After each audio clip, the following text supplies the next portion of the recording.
Hello dear girls, अगर आप Indian army में एज ए जवान काम करना चाहते हैं, पहले से भी इसकी इंडक्टिंग हो रहा है अग्निपथ स्कीम के थ्रू वुमेन मिलिट्री पुलिस में। लेकिन यहाँ पर एक बहुत बढ़िया न्यूज़ है जो आपके सामने मैं लेके आया हूँ। बहुत ही अच्छा ये वीडियो रहने वाला है आपके लिए। अगर फर्दर आप फ्यूचर में प्लान कर रहे हैं इंडियन आर्मी में ज्वाइन करने के लिए, एज ए जवान रैंक में आप ज्वाइन करते हैं, जैसे बाकी ट्रेड्स में भी आपको पता होगा रैलियाँ निकलते हैं, जीडी टेक्निकल, उसके बाद एविएशन टेक्निकल, एएमसी और नर्सिंग असिस्टेंट, ये सारी चीज़ें आपके लिए भी खुल जाएगा 2024 से।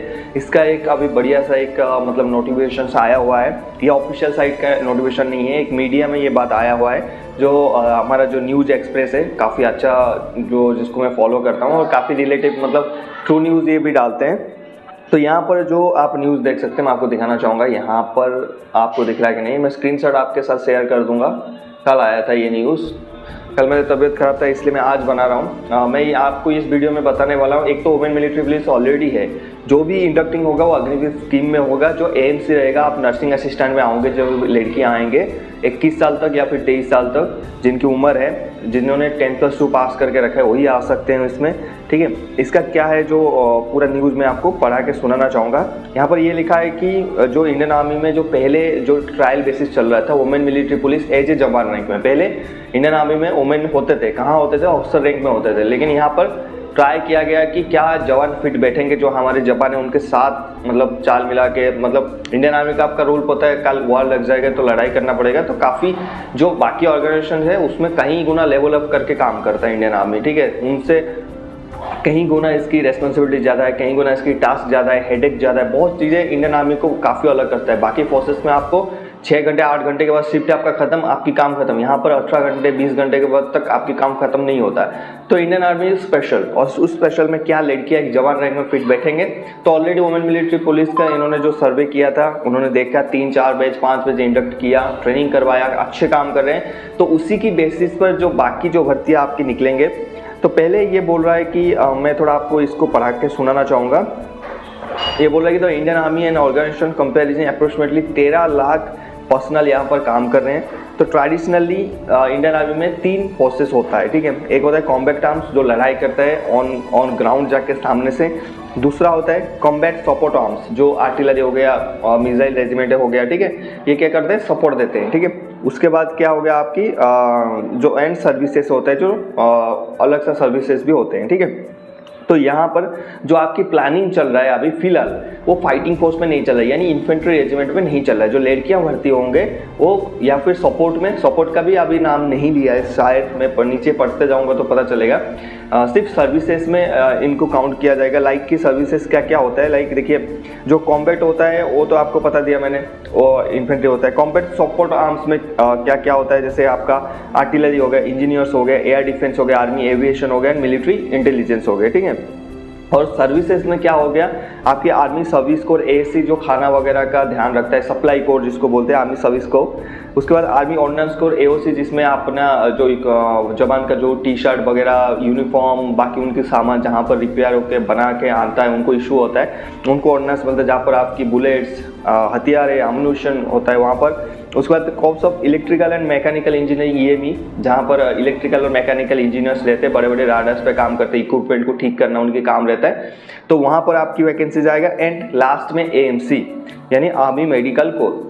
आर्मी मेडिकल कोर के बारे में मैं आपको बताने की जरूरत नहीं, आपको पता है मेडिकल सेक्शन में आप रहेंगे, वहाँ पर बहुत सारे काम होता है। ठीक है, तो यहाँ पर जो फर्स्ट जो वैकेंसीज आएगा आपका लगभग 1700 के आसपास आपकी वैकेंसीज आएंगे 2024 में। देखिए ये कोई कंफर्म नहीं है कि 1700 के ही वैकेंसीज आएंगे, ये मतलब एक ऐसा न्यूज़ है, मतलब ऐसे प्लान चल रहा है। मतलब जैसे अग्निपथ में देखो प्लान चल रहा था, प्लान चलने से पहले क्या आ गया, न्यूज़ में आया, न्यूज़ में आने के बाद अग्निपथ बाद में आया ना, ये सेम ऐसे ही है। कुछ ट्वीट वगैरह हुआ होगा या फिर ऐसे कुछ हुआ होगा जो न्यूज़ में उन्होंने डाला है। ठीक है, यहाँ पर 1700 के आसपास की वैकेंसीज आएगा। आपकी जो वैकेंसीज कहाँ कहाँ आपको डिप्लॉय करवा सकते हैं जब आप जवान रैंक में भर्ती होकर आएंगे, तो इंजीनियर में आप जा सकते हैं, कोर ऑफ इंजीनियर।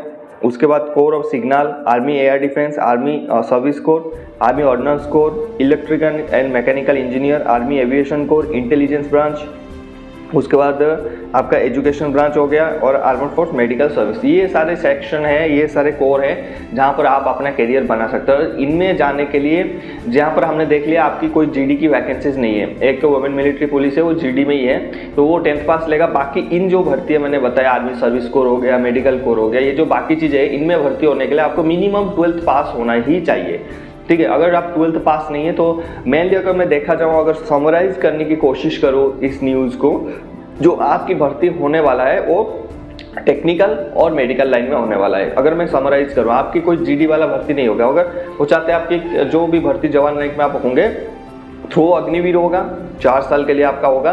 मेनली जो टेक्निकल्स को इन्होंने, जो सिग्नल कोर है वो टेक्निकल है, ईएमई टेक्निकल है, एविएशन टेक्निकल है, ठीक है। उसके बाद आर्मी सर्विस कोर में पता नहीं क्या पोस्ट देगा आपको, वो डिपेंड करेगा। उसके बाद जो आपकी बाकी एएमसी का आपको पता ही, आप परमानेंट है, वहाँ पर कोई अग्निवीर नहीं रहेगा। वहाँ पर अगर आप जाओगे तो परमानेंट आपकी सर्विस होगा। आर्मी मेडिकल कोर में नर्सिंग असिस्टेंट की वैकेंसीज आएगा, जब 10+2 आप पास आउट होंगे विथ 40% इन ईच सब्जेक्ट और एग्रीगेट इन 50%, ठीक है। उसके बाद आपकी बायो होना चाहिए, तो आप नर्सिंग असिस्टेंट में भी जैसे काम कर सकते हैं। मैंने 2023 में भी एक वीडियो बनाया था, जाके चेकआउट कर सकते हैं। वहाँ पर बताया था कि अगले साल आने वाले में शायद एएमसी को बिल्कुल कर दिया जाएगा लड़कियों के लिए भी अलाउड, जो नर्सिंग असिस्टेंट की होता है, क्योंकि लड़कियां मेडिकल कैटेगरी में बहुत फिट बैठती है, बहुत ज़्यादा फिट बैठते हैं, ठीक है। कहीं जाना नहीं, मेडिकल में रहे, मिलिट्री हॉस्पिटल में काम किया, क्या दिक्कत है। लेकिन यहाँ पर गुड न्यूज़ तो ये है कि आपको एएमसी के साथ साथ बाकी कोर में भी आपको मौका मिलेगा। ये तो आपकी फ़ायदा हो गया एंट्री के बाद। दूसरा एक ऑप्शन और फ़ायदा है, मैं बताता हूँ, बहुत इंपॉर्टेंट होता है। बहुत सारे लड़कियां होते हैं जो एनडीए और सीडीएस वगैरह ट्राई करते हैं ऑफिसर्स बनने के लिए, ठीक है, इंडियन आर्मी में। तो लेकिन क्या है, उनकी जो वैकेंसी रेट है लड़कियों का काफ़ी कम रहता है और कंपटीशन बहुत ज़्यादा रहता है, तो यहाँ पर उनको एंट्री मिलना थोड़ी सी मुश्किल हो जाता है। जरूरी नहीं है कि अगर 10,000 लड़कियाँ कैंडिडेट अगर अप्लाई कर रहे हैं तो 10,000 थोड़ी ना होगा, वहाँ पर 500, 600, 200, 60, 50 सीट रहते हैं, उतना ही होगा। बाकी उनका यहाँ पर एक ऑप्शन है, अगर आप इंडियन आर्मी में आते हो यहाँ पर जवान रैंक में, अगर ये 2024 से लागू होता है, अगर ये मतलब खुलता है, लागू होता है, तो फिर क्या है 2024 के बाद आप आते हो, इसमें भर्ती देते हो। मान लीजिए आप एम्स में भर्ती हो गए या फिर दूसरे कोई आर्मी एविएशन में भर्ती हो गए, वहाँ पर अग्निवीर में चले गए, वहाँ पर आपको देने के लिए मिलेगा एक कमीशन ऑफिसर का एक एग्जाम होता है, that means army cadet college. उसकी रीडिंग काफ़ी इजी होता है, हमारे टाइम में इजी था वो। अभी 1200 मार्क का होता था जब हमने दिया था SSC 112, 113, तब वो 1200 मार्क का था। अभी तो फिलहाल वो कम कर दिया उसको 150 मार्क का, थोड़ी सी रिटन हाई हो गया, बट सीडीएस और एनडीए के हिसाब से वो रिटन इतना मतलब उसकी लेवल का नहीं है, उससे थोड़ा डाउन है, तो आप इजीली क्रैक कर सकते हो।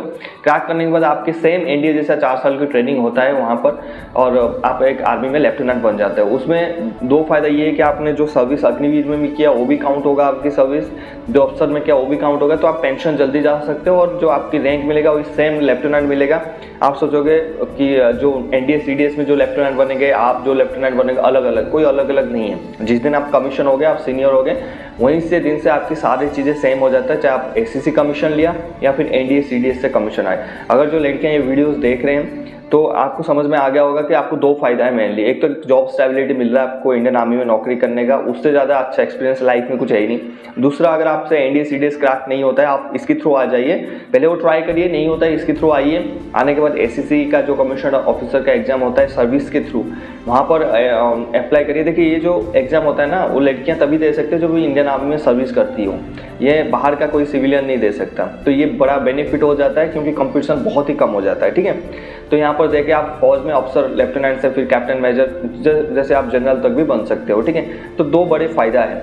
तो आई रिक्वेस्ट ये वीडियोस उन लड़कियों के साथ शेयर करें, या फिर आपकी भाई कोई बहन है, कोई कजन है, आपकी गर्लफ्रेंड है, या फिर कोई भी है, तो उनको शेयर करें और उनको मोटिवेट करें कि अगले साल ऐसे ऐसे होने वाला है। और ये चीज़ें होगा क्योंकि ऑलरेडी नेवी और एयरफोर्स में जवान रैंक में AA, SSR, X and Y group में चल रहा है, तो यहाँ पर भी ये चीज़ें इंप्लीमेंट हो रहा है और होगा, ठीक है। CEE पहले ही होगा, रिटन एग्जाम होकर सेम प्रोसेस में होगा। तो उनको शेयर करिए वीडियोज़, और कुछ डाउट है तो नीचे कॉमेंट सेक्शन में कमेंट करना। और मिलते हैं नेक्स्ट टॉपिक में। जय हिंद, हैप्पी यूनिफॉर्म।